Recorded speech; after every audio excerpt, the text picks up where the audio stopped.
Okay, whenever I get starving for tomato beef over rice, I just make up my own kind there. So I'm just gonna put this peanut oil in this fry pan. I'm gonna add this beef, which is marinated in garlic, minced garlic, minced what's that stuff called? Ginger, yes. And then a bit of soy sauce and some cornstarch. And I marinated that for about a half an hour or so. Put that in there. And that's just a steak that we had in the freezer, so it's supposed to be hotter, way hotter than this, so maybe we'll turn that off and then come back in a minute. Okay, once you have the beef mostly cooked, oh man, it smells so good. Once you have it mostly cooked, you can add your red onions, peppers, and soften that down nicely.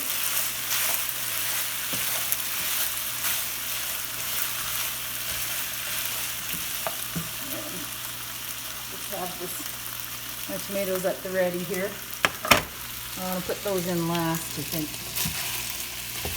You know, I see a lot of YouTubes where they peel them and this and that, and I just want to hurry up and eat some tomato beef. So, doing everything quickly. I don't know. The stove does not want to put the heat out. Okay.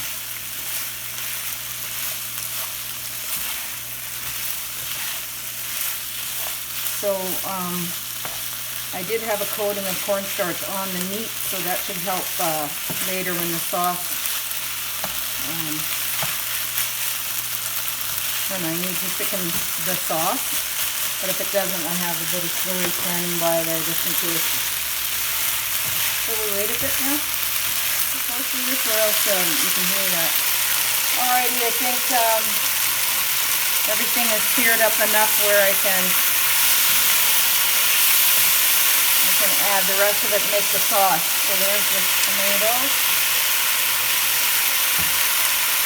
It's crazy hot now.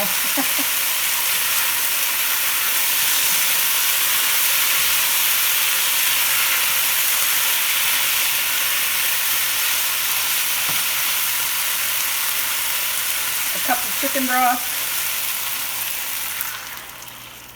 Cool everything down.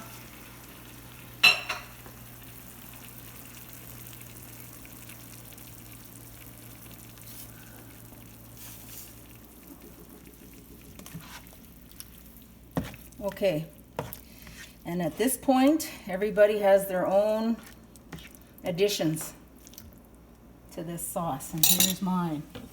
I'm just going to shake in oyster sauce. Maybe about a tablespoon and a half. Soy sauce. Again, not too much of that or it'll get salty. Little dab of rice wine vinegar.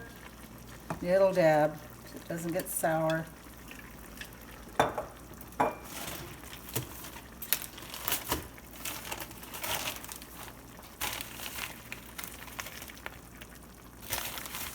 going to put about 3 heaping tablespoons of brown sugar in the sauce. And the magic ingredient, ketchup. I just happen to be using the no sugar added, but there's plenty in there, so it should be sweet enough. Try that and I'll see how that thickens. And gently, gently stir that.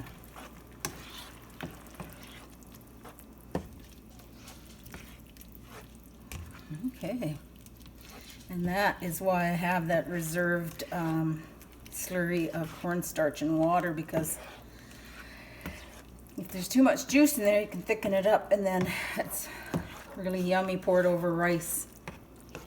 Okay, so I'm going to go ahead and put another tablespoon without hoping not to make that. Nope. Anyway, add a bit more until it's tomatoey enough for your liking.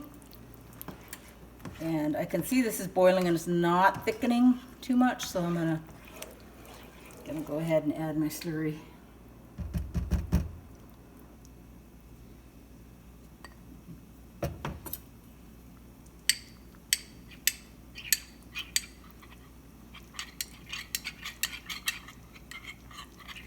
Loosen it up and add some in.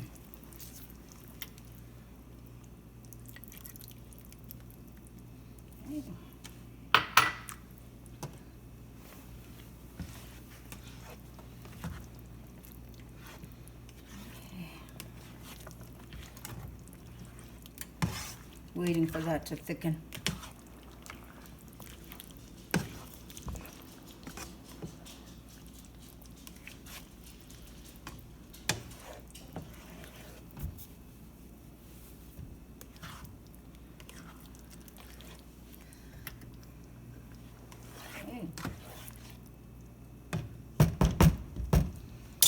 We should try to taste it.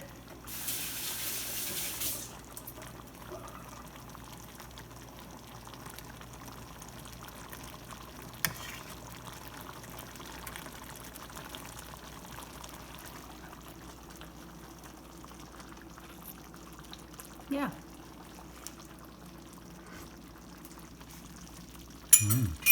Yeah, I like it. Maybe a bit more of this. Almost perfect, isn't it? Yeah. Okay. Okay, so we'll go away from here, and then I'll come back with a shot of the finished plate. And then you can add a dab of this pure sesame oil, and just make sure it's not boiling and cooking too much, otherwise you won't even notice the flavor. So add a little bit of that.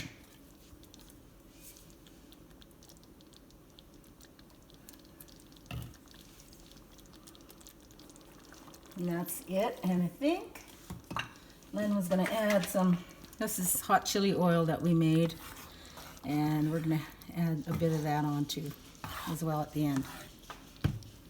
And you could see a prior one of my prior videos that I made where we make that. Okay, so here's the tomato beef that Sandra just made.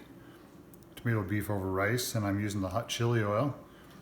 There's a video on how to make this, as Sandra mentioned previously. You don't want to use too much of this because it is very hot.